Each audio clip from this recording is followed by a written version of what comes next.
Now that you are a few years removed from professional dirt bike racing and you have been adamantly training for another sport, I wanted to know, what have you learned about training that you wish that dirt bikers would actually listen to you about when you tell them? Oh, that's a good question right off the hip. Um, yeah, I guess one of the biggest things that I've realized is, and I think this is becoming more and more common with all the facilities popping up. Like, just quite frankly, when I started racing in my first 5, 6 years of the pro ranks, like Club MX was a thing and MTF, and there wasn't a lot of facilities. And I think the facilities have really raised the bar in general for motocross, but when you're in that environment, there's a lot of pressure to just like ride every day, like 3, 4 days a week. Like, and you see your buddies out there riding, and there's just that massive itch to always want to be riding a dirt bike. And I think that is for the majority of people, that is a huge piece of the puzzle of just getting seat time, learning your skill set, and learning how to ride a dirt bike properly. But having said that, there's a lot of pieces to the puzzle, like cardiovascular, your aerobic foundation, strength training, mobility, flexibility. And I think sometimes when we focus so much on the dirt bike, like 12 months out of the year, you don't get a chance to really work on your aerobic foundation or your strength like you could. Um, and one of the things I realized, like, more or less when I retired is like I took 8 months off the bike in the winter in Minnesota. Had no desire to ride really, but I did sign up for the LA Marathon and I trained, worked myself up to 70 miles a week of running and did a little strength here and there. For me, it was mainly just kind of cardiovascular, building that aerobic foundation, getting my foot speed back so I could run a sub 3 hour marathon. But when I started riding again after 8 months off, like in April at Millville, I was like, I was obviously a little rusty for the first couple times riding, but when I came back, I was like, dude, like my fitness level, my like general fitness of that aerobic conditioning was at such a high level. Because like I said, when you're riding dirt bikes all the time and that's your job, you don't truly get a chance to just like stop riding dirt bikes and focus on other parts of your program. So I think that for me was a big thing, just like actually taking dedicated time off. And it wasn't like I was hurt. I didn't have a broken bone or anything. I was just like I was still training. So yeah, that was kind of cool to see. Interesting. Okay, I'm going to read you something really quick. It's funny that you go here. I had this pulled up and I didn't know if we would actually get to it, but I call it the ride more mentality. Now, I'm not going to read all of it. And in the long run, if somebody wants to go look at the Seat Time site or Instagram, I wrote more about it there, but I call it the ride more mentality. And kind of like right at the top, the ride more mentality is an insecurity in oneself, a belief that you've never done enough while deserving more for your effort. This self-doubt reflects from the actual work, building a wider foundation or fine-tuning for that next percentage point of improvement. So to me, what I see a lot of people doing is dirt bikes are meant to be ridden. So the way I need to get better at riding a dirt bike is by riding a dirt bike. And they don't understand that at some point, what you need to do is you need to sharpen the pencil or get to the tip of the iceberg differently than you did to get to the base of that pencil, right? Where you're starting to see, the actual, the shaving, the color start to disappear and you're starting to really see the whatever the material is come out, right? And that it's so interesting because when we just ride over and over and over again, what we're doing is this like creating this insecurity that it's like, but I've been riding, why am I not better? And it's because we haven't actually taken the step back, like you mentioned, the 8 months off the bike, to kind of realize that it's like, wait, riding the motorcycle wasn't actually my weakness. It was all of these other things for us to find. And so that was kind of like, I mean, and if you've got thoughts on that, like, feel free to kind of, pivot and play with that if you want to. Yeah, no, I mean that kind of goes in line with what I'm saying. We get so, and I mean, really, there's a lot of nuances. I will say, just upfront, it's really just there's one thing I've realized, like with troll training and working with people from the ages of 6 to like 70, is like you really can't have a cookie cutter program at any point in time because it's like you have people all over the map. People working 9 to 5 jobs. Maybe they can only ride on the weekends. Kids at facilities. It's like, yeah, like I said, all different levels and skill levels. And so it really depends on who the person is and just kind of looking at their day to day program and what they have available, and just kind of fine tuning it, if you will. But I do think that if you look at 12 months out of the year, I think you're periodizing your year into, like, maybe there's a strength phase, maybe there's a cardio phase. Okay, we're going to peak, we're going to throw some more intervals in there, VO2 max, threshold. Or on the dirt bike, maybe it's more sprinting. Maybe there's a time of the year when you're doing just motos and technique, maybe no clutch, no rear brake. Yeah, just breaking it down at that level, I think, is just analyzing your strengths and weaknesses as well. If you're one of the things I hear a lot is, like, I struggle with, like, sprint speed out of the gate, or it takes me a while to get warmed up. So there's things you can do off the motorcycle, fast twitch. Like as we get older, we lose fast twitch muscle fibers. Like, that's a scientific fact, and so you can supplement that as you age with more strength training, lifting more weight, less reps, throwing in some VO2 max, like threshold stuff that can help you. So, yeah, it's a whole rabbit hole you could go down, and I'm happy to do it for you. So part of it, I think, is this does like we don't really want to look at ourselves in the mirror and admit that we have a weakness. Like, and that's why sometimes it's so hard for us to work on them. Do you kind of agree, disagree? Do you see it a little bit differently? And it's okay that, like, to play with this kind of stuff conceptually, to me anyway. Oh, for sure. I mean, I was definitely a culprit of that, and I think most riders are. Like, you may be really, it's hard for you to sprint, but it's hard to go out and just work on, like, 10 one lap sprints, and, like, do one lap, come back, stop, and then go again. Or starts. Like, you may be bad at starts, but it's hard to, like, work on that at the practice track. You might not have a gate, or maybe the start line isn't prepped or whatever. It's definitely hard to work on your weaknesses for sure. And I think that that's where, sometimes having someone in your corner, or a friend or a buddy, that can just kind of make you do those things every once in a while. Or ultimately, it comes down to, like, what are your goals? If you really want to achieve that goal and win your local championship, or be top 10, top 5 Loretta's, you have to kind of look at what it's going to take to get there. And if you need more sprint speed, then I think you really need to throw that in the program and work on that a little bit more often. So, Excuse me while I slide in here really quick. I wanted to tell you about Cook Consulting Firm. They're a claim consultant and a licensed public adjuster. That means that they're on your side, not the insurance companies. When a UPS driver backed into my house, they wanted to give me just enough money to get the house painted. When Mark Cook came in, he got me 300% more money because he handled the communication with the insurance company. If you're wondering if your insurance company is on your side, make sure that you give Cook Consulting Firm a call and let them handle the communication for you.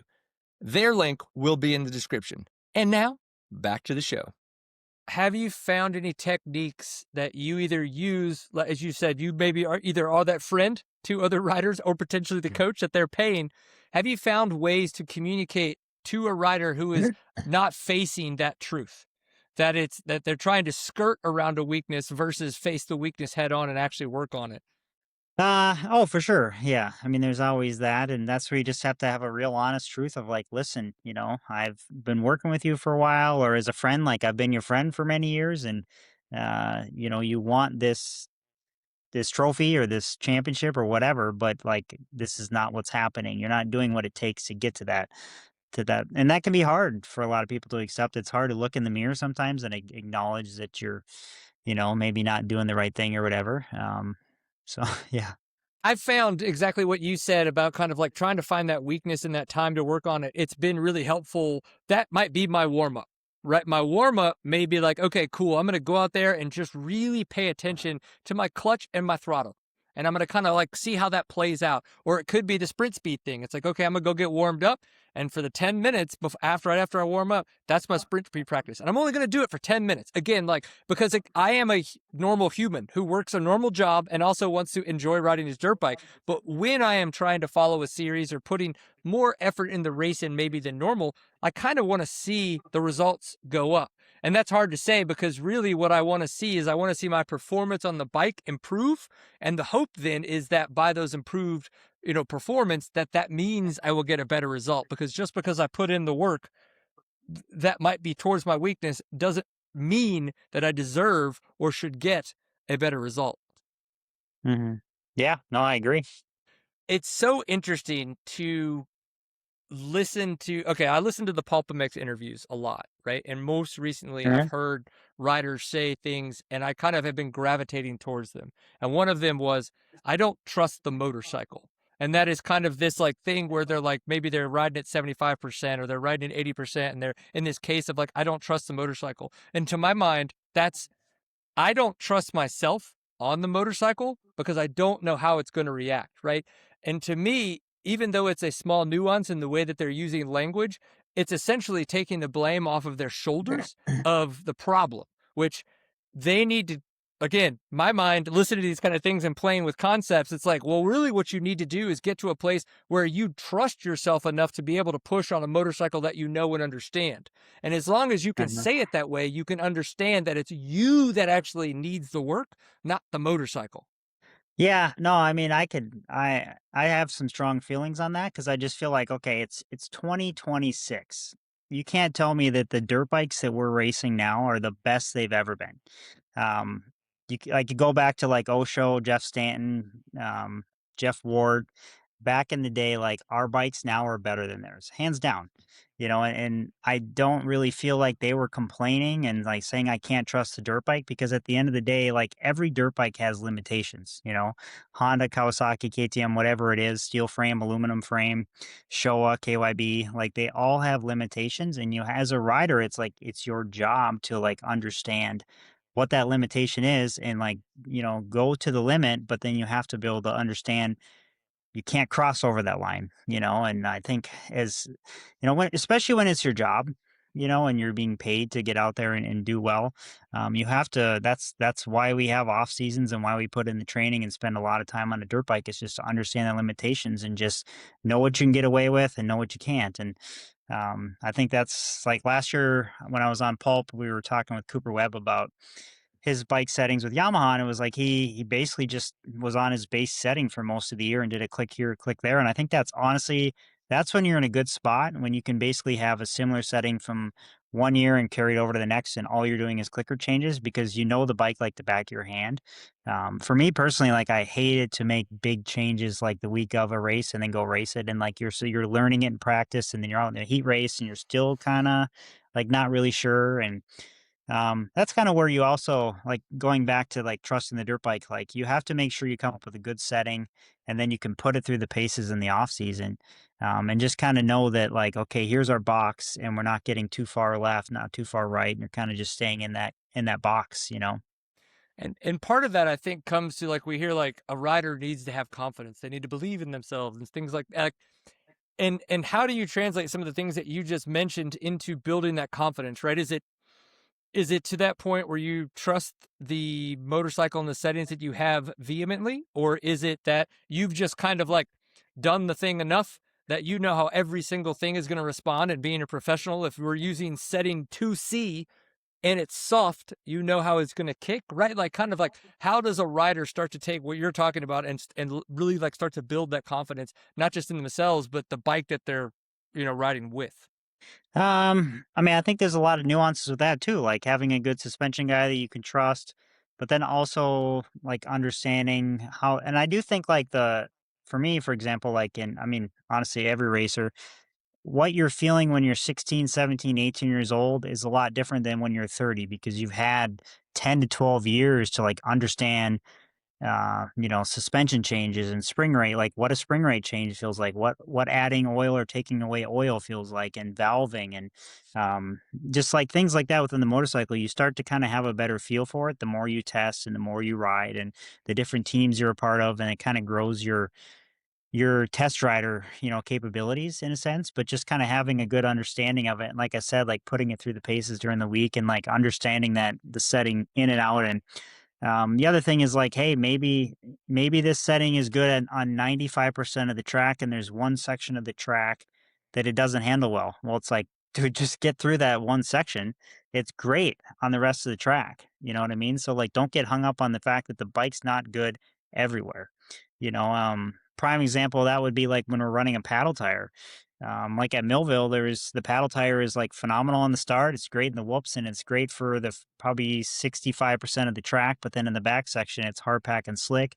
But you just have to be smart and be aware that, like, hey, when I get on a side angle here, like I have to be smooth on the throttle and not just like freaking hammer it, right? Because the paddle tire is not going to handle well. So yeah, just it goes with seat time and I don't know, switching on your brain and kind of going back to just like the taking responsibility, like if you're always pointing the finger at your suspension guy, your engine guy, or anybody else, like your trainer, um, you just, you're not going to go forward in life. Like you have to kind of take some accountability and kind of look at yourself and like, what could you do?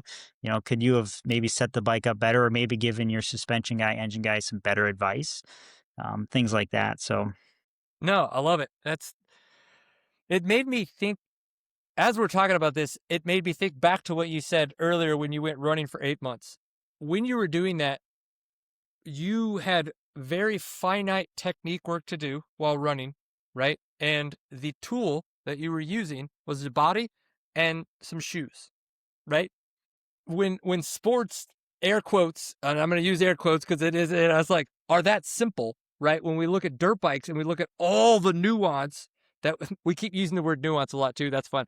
All the nuances that come along with a dirt bike, right? Like, how do you start to break that apart and truly start to either explain to riders or to athletes that it's like, okay, we need to kind of compartmentalize that feeling right now because we're not dealing with X, Y, and Z. We're actually over here on A, B, and C. But since a motorcycle can do or can feel and be weird from so many areas.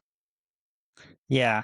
Well, and that's where I will say, like, I'm biased because I have a coaching company. But whether you decide to have a coach help you out, someone that's had like experience in the sport for 15 to 20 plus years, or just, I mean, there's so much information out there with magazine articles, YouTube videos, like dissecting all sorts of different training techniques and bike setups, and Pulp MX talking about bike setups, and Kiefer talking about his different settings. So there's a lot of information out there. So like either you have someone in your corner that can educate you, or you just kind of educate yourself on your own time through Google MD. I mean, there's a lot of information out there. And sometimes it's information overload. That's what I see a lot with troll training. Is it's just like, what do I don't know who to believe or what to even do because should I go keto or should I be high carb, low fat? Like, I don't know what to do. Vegetarian? Should I cut out meat? Maybe that's the problem with my arm pump. So I think we are in a kind of a state of just information overload for sure. Oh, okay. Well, I was going to go one place, but then you mentioned arm pump. So we just have to like, okay, I think that at least 75% of riders that deal with arm pump just don't actually have strong enough forearms.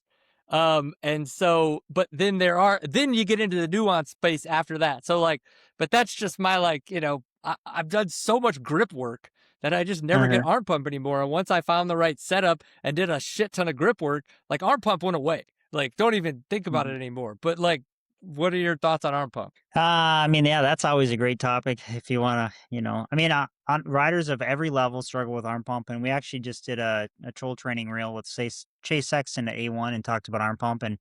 And he kind of mentioned that it was more just holding on too tight with your arms or whatever.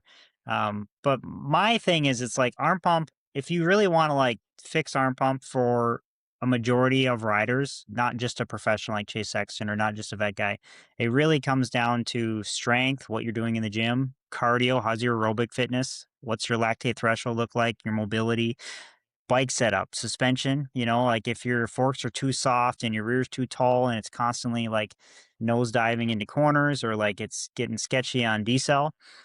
Like engine wise, like for me, when I had a really like too much bottom end and it was too much torque and not enough top, like I got arm pump just because the bike was hitting so hard.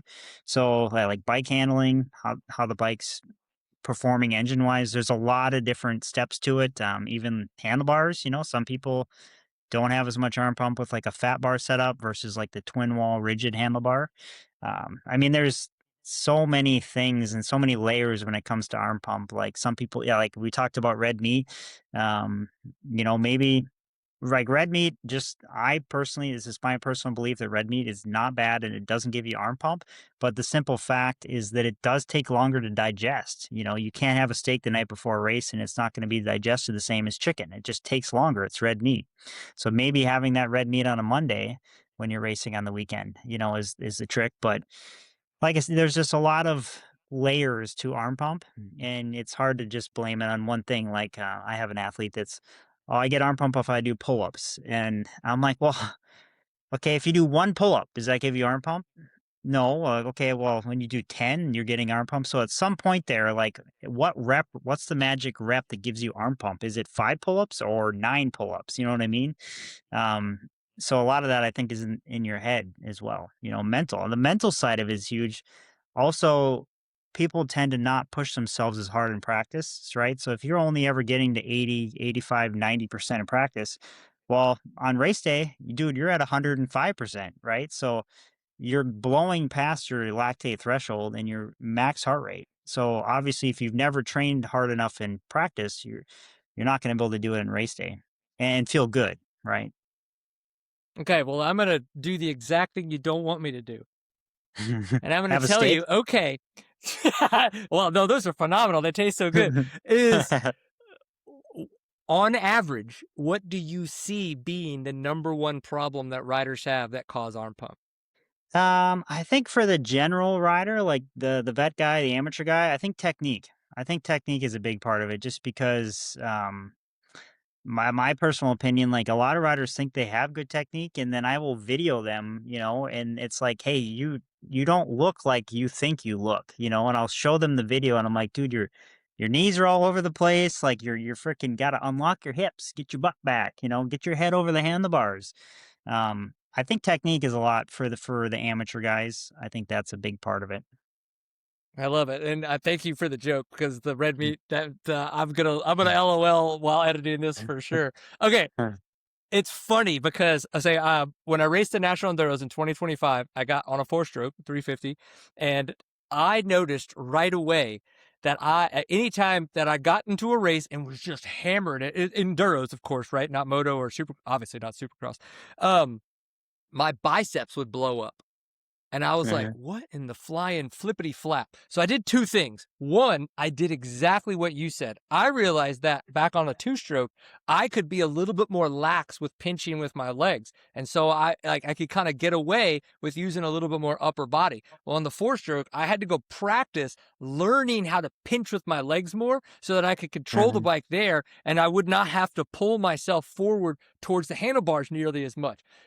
The second thing is I realized I had really weak ass biceps. And I mhm, went and did a shit ton of strength work and I got my biceps a lot stronger. And so, by after about 2 months of all that, that went away. But again, it's mhm, kind of this like double-edged sword of like, I could have just cried and been like, this was a huge mistake. I fucked up. Or it's like, no, like there's some obvious things that are going to be going wrong here. I need to break it down, figure out what those things are. I need to fix the problem. And it did. And it sucks that it took about 2 months. But again, any kind of good strength work is going to take a little bit. And then technique work is all mental, right? In the sense of like being able to change the shape, right? Of the sense of like what you're trying to do with your body.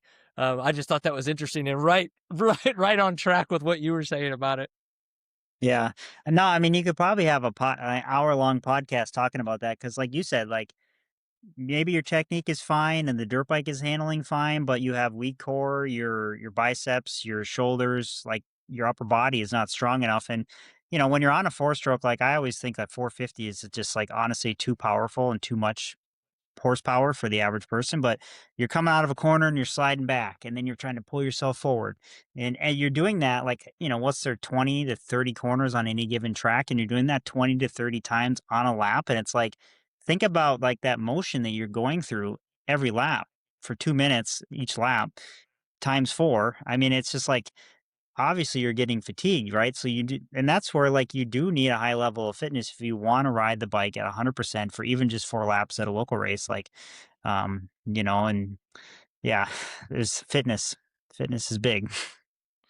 Well, to that point, and granted, just like any sport, right? There's a spectrum. There's going to be riders that are weekend warriors, and there's going to be riders who are, headed to GNCCs, they're heading to supercrosses, they're heading to motocrosses. What if they were to have? There's a question out there like the 10 movements anybody would do for the rest of their life. That's too many. But if there were like 5 movements that you said if somebody could get these in 3 days a week, and it would, not only would it be good for the human, right, for the rest of their life, but it would then translate to being able to be stronger on the bike. What would those 5 movements be? I mean, I could probably narrow it down to like 3 or 4 for you. Well, that's Because honestly, yeah, that's what. whatever you think works. Yeah. Yeah, because like when I was racing, when John Westling was doing my plan, like it was always, you had a kind of a complete strength program. It was more or less full body, right? And then since I've retired, I've kind of just weeded it out to just a few that are more or less necessary. And for me, this is just to keep me healthy and keep me running. I can't be doing 60 to 80 miles a week. And I do notice like if I slack on strength or take some time off, just something creeps up. And I think more or less the strength is just, the big part of it is just keeping you going, keeping you healthy and keeping you injury free.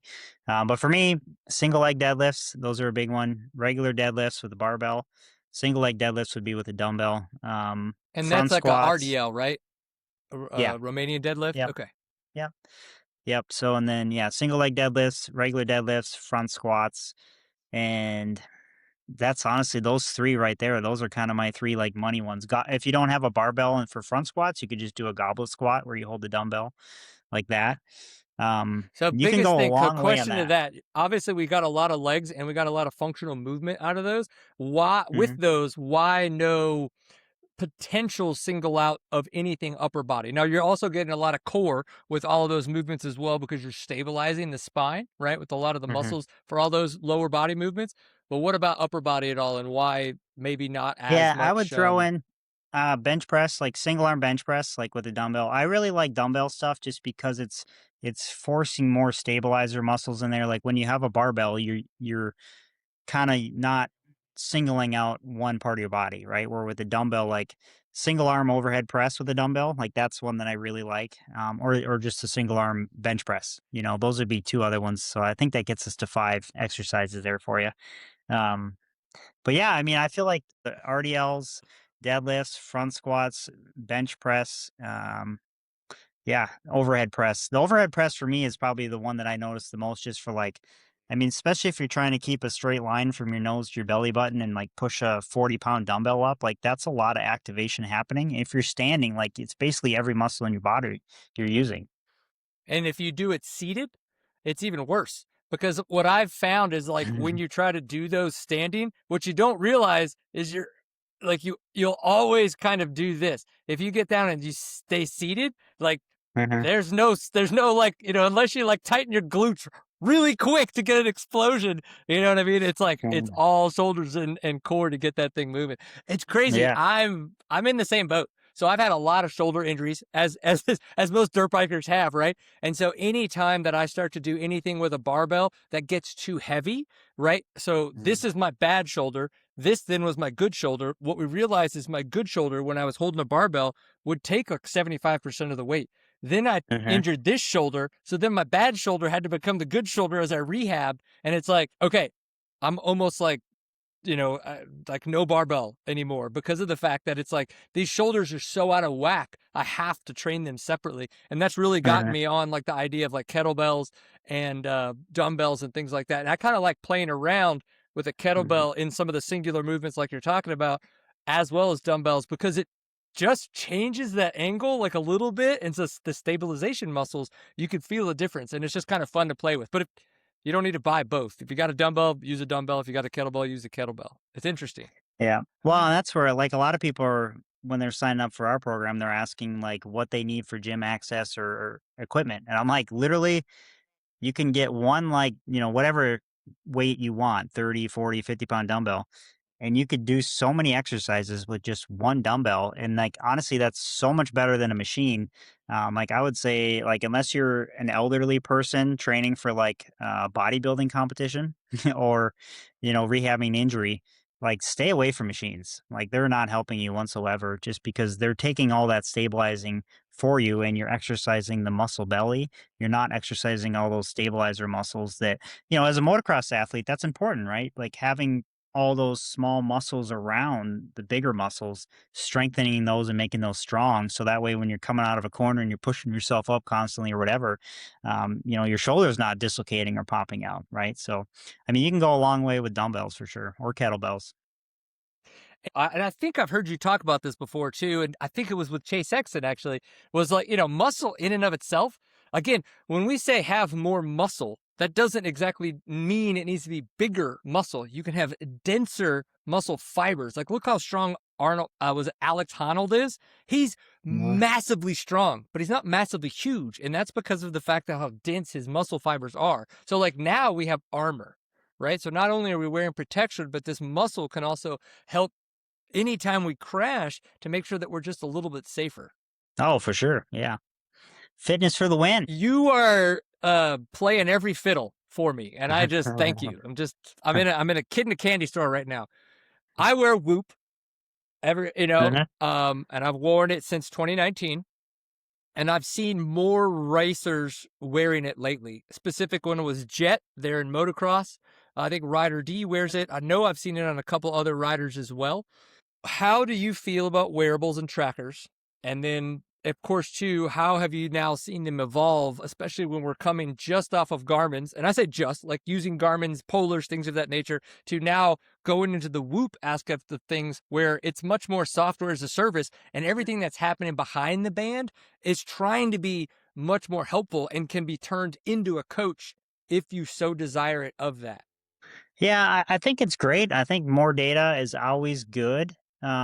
Just with the caveat that you can't let it ruin your day, or like don't check it on race morning. Okay. Like just do not do You that. can If it's actually your turn habit. that feature off. So if like you like have a race day coming up, you can actually tell it, I have a race day, don't show me my recovery score. Like, Yeah. which is nice because then again you can completely like put your blinders on.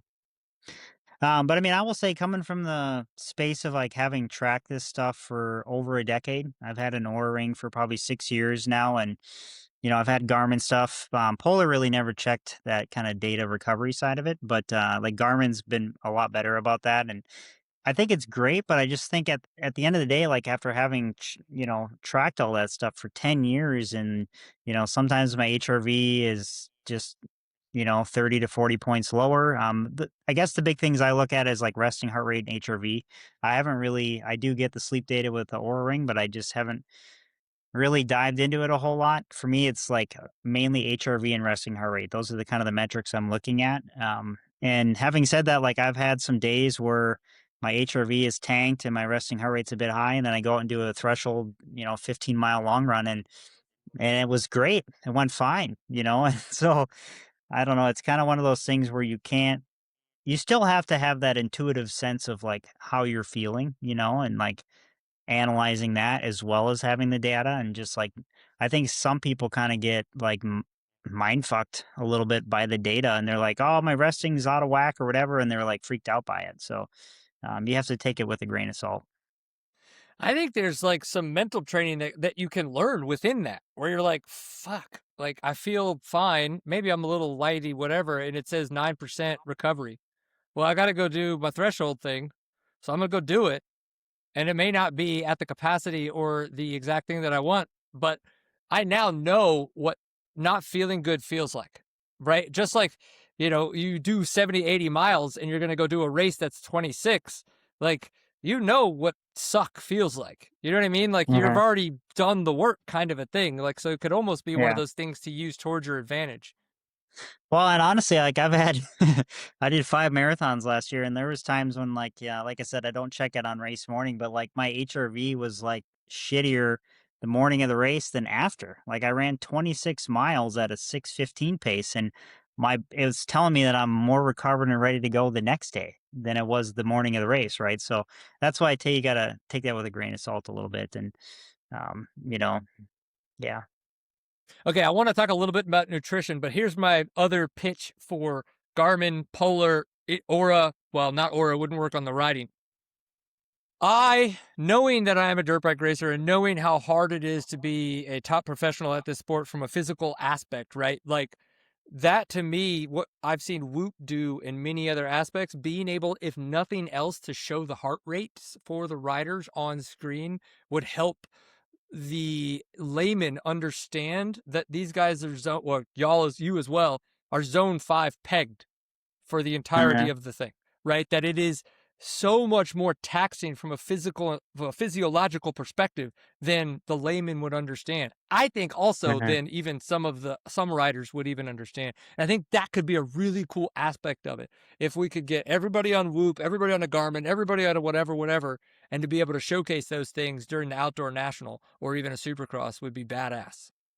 Yeah, and so for Supercross, I know for a while there, even when I was racing, 2019, 2020, like whoever was, the broadcast, NBC, they would choose a rider to where, and it was an Apple Watch, and somehow that was throwing it back to the NBC live feed.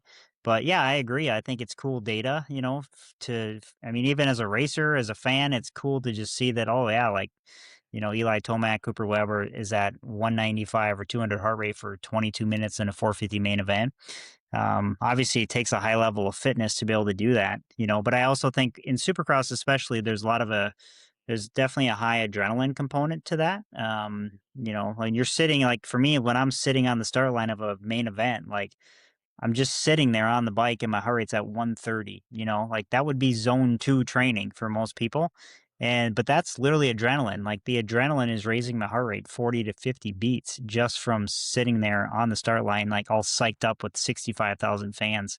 But yeah, I agree that that sort of data, like on the dirt bike, is really valuable, having the heart rate stuff for me. Cause as a coach, it tells me, like, let's say a rider's max heart rate's 180 and he goes out there and he does a really good moto, but he's just feels tired and he's fatigued and he's only hitting 165 max heart rate. So for me, that's like, all right, you're 15 beats lower than your max. Like you're tired. You need to take some time off. Um, or like he comes back and he's at 180 for the whole moto. Okay, that tells me he's pretty fresh and he's ready to go. So the heart rate can really tell you a lot about where the rider's at and like from a fatigue standpoint. Hmm. And that you mentioned blood work a lot too. Is that something that how do you leverage that when it comes to fatigue and like I'm sure you could take that to the Epstein Barr and autoimmune diseases and things and stuff that truly like Mhm. wears the riders down. Yeah, I mean I think about like how hard my brother and I trained for 15 years and like Tomac and all these guys that I've seen their programs and they haven't had Epstein Barr, we haven't had Epstein Barr, and I think a lot of it comes down to a little bit of maybe this generation being a bit soft, but also like the blood work, like having to analyze, okay, where's your B12 at? Where's your iron at? Are you eating enough calories on a day-to-day basis? Like, when you're out there doing your morning cardio, you're out in Florida in the heat doing 240s, 235s, or even just spending an hour on the dirt bike and then you're doing a session in the afternoon, like you're sweating out a lot, but you need to eat. And I don't think, especially in the 250 class, I think there's just a big thing still in this day around weight and trying to be light and Mm. eight, was it 7 or 8 pounds per horsepower? Um, and I think that, when you don't eat a lot and you're training hard, and you're not tracking your biomarkers, right? Those key things like B12 and your electrolytes and your testosterone and C-reactive protein and all of that stuff, you can definitely get yourself into a world of hurt. But just from my experience, like for how much we trained, like never having Epstein Barr, I just kind of wonder, yeah, if some of it's just mental too, of these kids kind of being a little bit of pussies. I don't know.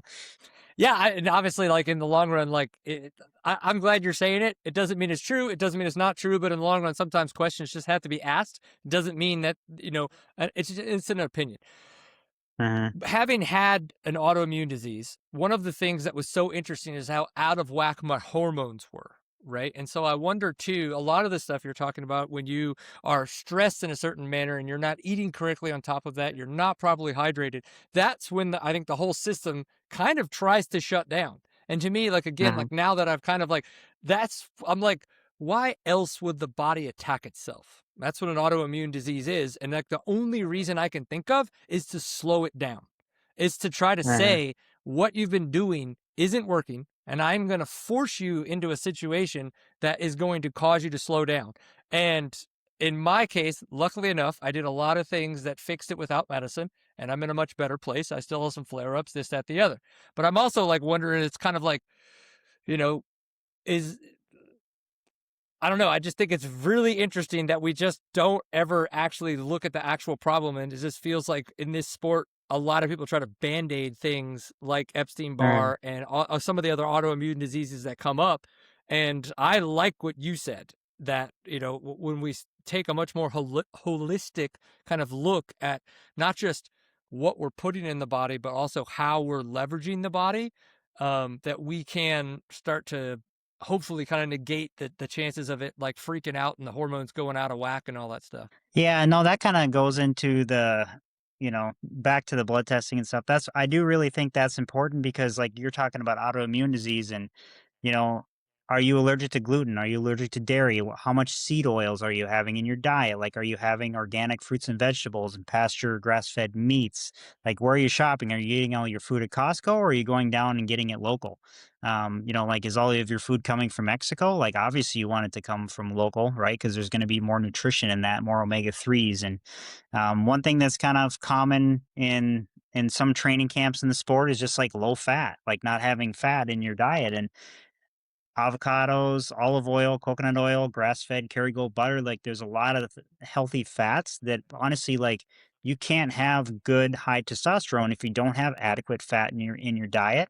Your brain health is dependent on that. Your hormone health is dependent on good quality fats, and like limiting like I said, the seed oils and the omega sixes, trying to have a more omega threes in your diet, like making sure you're having magnesium and um, yeah, I mean, that opens up a whole can of worms, but that's why I do believe blood testing is good. And, if you just, even if you're not a professional athlete, just general health, and you want to live to a ripe old age of whatever, 100, 90, 80, I think just keeping track of those biomarkers as you age is good.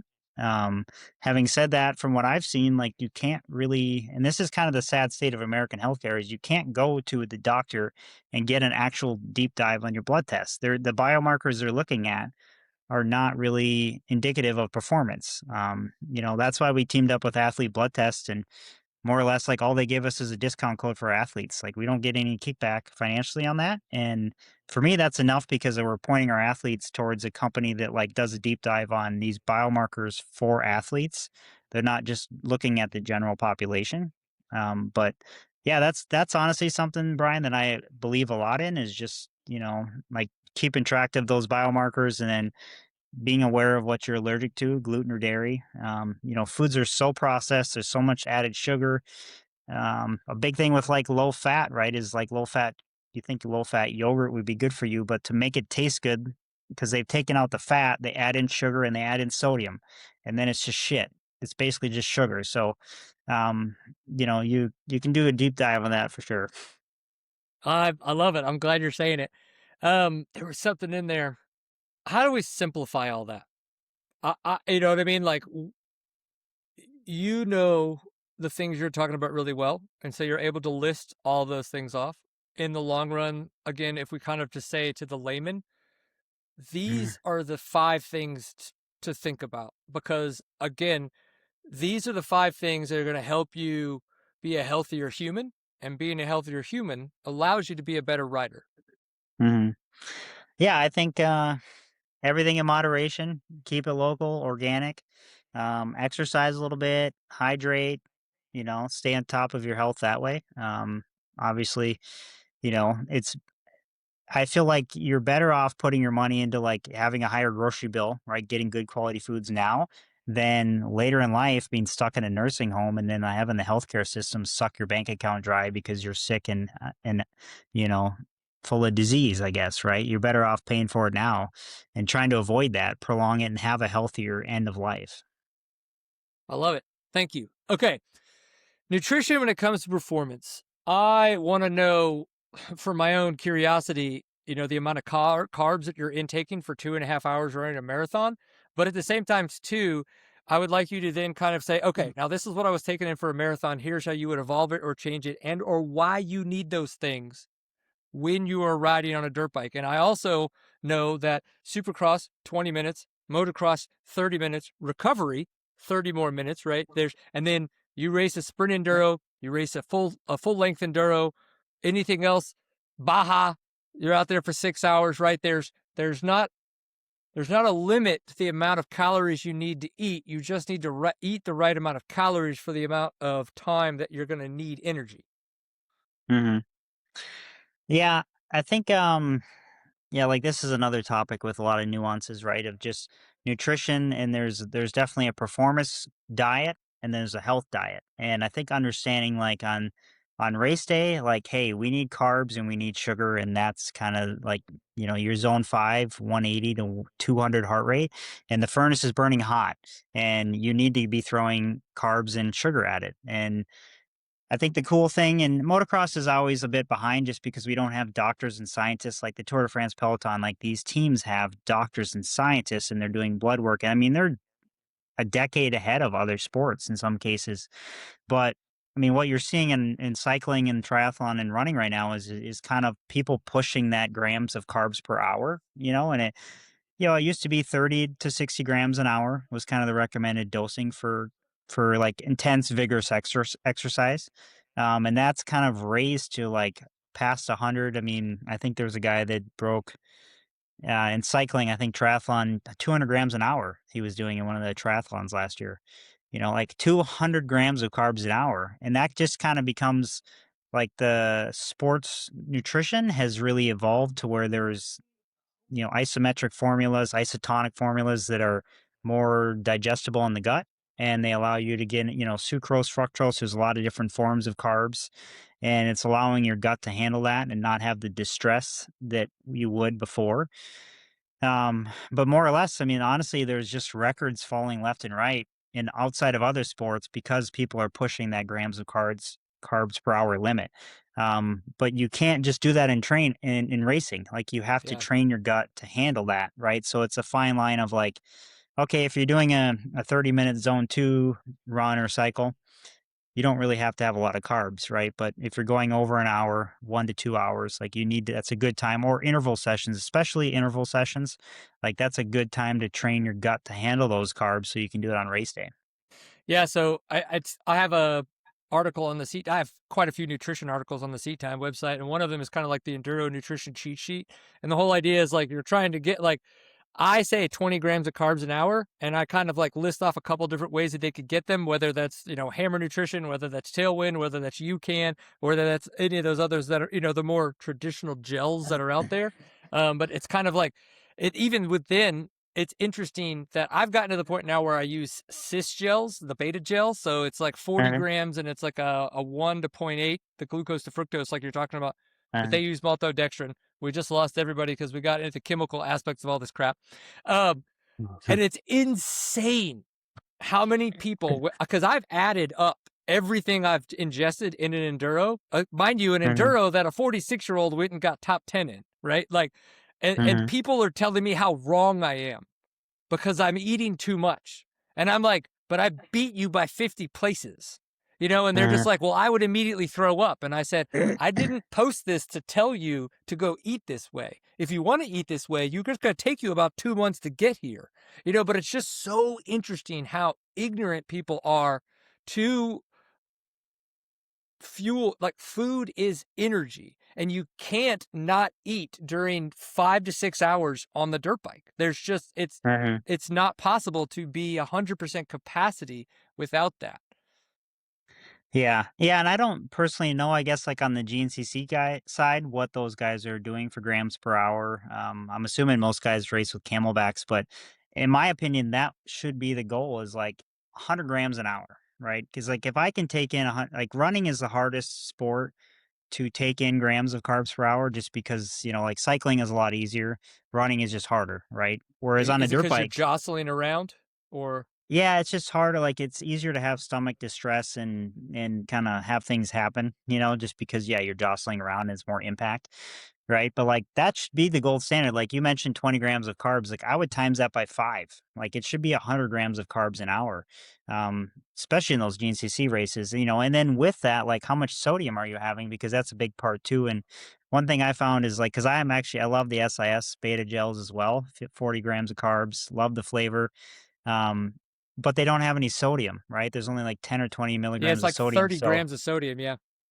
Yeah, it's not much, honestly. So what I started doing is like throwing in an element packet, which is 1,000 milligrams of sodium, and I'll do that. I'll do one an hour, right? So you're talking, I'm the you exact know, same way. Everybody tells me yeah, I'm crazy, and I'm like, look at the potassium. This is what my body needs to actually like have like water work with the cells. You need potassium for that. Like, and it's mhm, like I don't know. It's just crazy. I apologize. yeah, Continue. yeah. No, and so like, dude, I'm in Minnesota right now, and I've just been basically doing a lot of indoor training, cycling, running on the treadmill. Like I honestly haven't ran outside in like 2 months. I've only been on the treadmill, and I'm having probably 3 to 5 element packets a day right now just to keep up with the training load and the sweat and everything that I'm doing, and I'm in Minnesota, right? So, like, if you're down south in Florida or Georgia or wherever, like, doing a GNCC, like, you need to think about you really should be having, like, in some cases, 2 to 4 times the amount of carbs and sodium electrolytes that a guy is having in a race, and if someone says, "I'm gonna puke, I can't handle that," well, it's like, this is kind of the gold standard. This is where you need to get to. So maybe in your training, you should start incorporating that. Don't do your training fasted every day. Train your gut and your body to handle that stuff because um, cycling, running, triathlon, like all the other sports in the world, this is the direction we're heading. And um, carbs are king, honestly. Yeah. It's a crazy place, man. I don't want to go too much further because I know we told you we'd be getting here close to the end. But Mhm. and thank you because you've done what I asked, which was just find the rabbit holes and just dig a deep, right? But what is the one thing that you don't think we're talking about enough when it comes to racing and riding dirt bikes? Pretty much. So I think everything we covered in this podcast, right, on the nutrition side. Um, I will say though, one caveat to like kind of going back to just to let listeners know, like with carbs, I do think it's important, like for people with diabetes and like you can't have those carbs if you're not training. You don't want to have that type of diet, right? Like you have to be strategic. Like you don't want to have Pop Tarts and oatmeal and bread like at night and then just sit on the couch and watch TV. Like that food and that nutrition really has to be taken in when you're training or around your training days. One thing that I've kind of really cracked down on, I guess, in the kind of the latter half of 2025 was just like on my easy days where I was just doing zone two stuff, like I might only hit 100 grams of carbs on a given day. But then there was a day when I was doing a 22-mile long run or I was doing 10 by 1 mile repeats, then I'd have 5 to 600 grams on that given day. So I think on the nutrition side, just like understanding what you're doing on a day-to-day basis. And if you have a big day planned, upping your carbs. And if you have an easy day plan, you got to lower your carbs. So I think that kind of metabolic flexibility plays into it a lot as well. I think too, like if anybody's like, "Oh my god, it's just a bunch of numbers and carbohydrates and shit, and I don't know what any of this means." If you look at one of those gels, right? Take a gel and look at they will have the nutrition labels. There's going to have carbs on it. It's going to be some like one of those, which is typically around 100 calories, is going to have anywhere between like 16 to 23 grams of carbs. So then you can kind of do some math. Like, okay, like this is that. Now, if I were to get 100, holy fuck balls, that would be 5 of these. No, there's other ways to go, right? It's like when you start to get to that point, that's when you need to ask some of the bigger questions. And that's what gets you to something like a cis gel and stuff like that. So if you're kind of like, what does any of this mean? And you are racing an enduro, a GNCC, stuff like that. Look at those gels that you would use. I recommend Hammer Nutrition or UCAN. Hammer Nutrition's owned by a dirt bike guy. So that's a cool place to even start if that's a good thing for you. But that way, hopefully there's a little bit of, because that's the hard part I find with all of this is because we can get into the nuance, and that's why I asked for some conversations around the layman terms aspect of it, because it is very easy to talk in the weeds. You know what I mean? But then also to remember to bring it to that surface level aspect area where people can just go, oh, okay, most of these are 20 grams. Awesome. And then go take it and do the thing. You know what I mean? Well, and I mean, if you think about Mountain Dew, Coke, like you're talking 75 grams of sugar in a 12-ounce can of soda, right? And so, I mean, there's a reason why, like in the Tour de France, you see a guy popping a Coke or whatever, climbing up a mountain, right? Because he needs the instant hit of sugar. And there's caffeine in that. There's actually a lot of caffeine in Mountain Dew and Coke, right? But yeah, like one of the biggest things I would say is I'm a big proponent of the feed, the website, the feed. super easy, thefeed.com. Just go on there. You can get sample packs and just try out assortments of gels, assortments of bars, drink mixes, electrolytes. I mean, there's a ton of cool stuff in there for recovery as well. And just, try a sample pack out and see what feels best for you. Cause that's the thing is everybody's different, kind of like we talked about earlier with setting up a dirt bike and arm pump issues and whatever. Like everybody's different, and what works for me may not work for you or someone else. So Love it. Dude, great place to end this thing. Thank you very much for your time. Thank you for your knowledge. Thank you for sharing. Thank you for letting me kind of wander a little bit and kind of ask some, just kind of conceptualize some things. Cause sometimes that's just, I don't have enough people that allow me to just play. And so you let me do that. So I appreciate that. yeah, no, I appreciate the deep dive there, Sir Brian, and thanks for having me on tonight. Yeah, absolutely, dude. We'll check you later. See ya. We'll check it later. What am I doing? That was the dumbest thing ever. Thank you for watching and or listening to this episode of the Seat Time Podcast. If you're on YouTube, make sure you give it a subscribe. If you're listening on any of the audio platforms, please share it with a friend. There are obviously more pieces of content that you can listen to if you're on audio or watching on YouTube. If nothing else, enjoy getting seat time, and we will see you for the next one. Peace.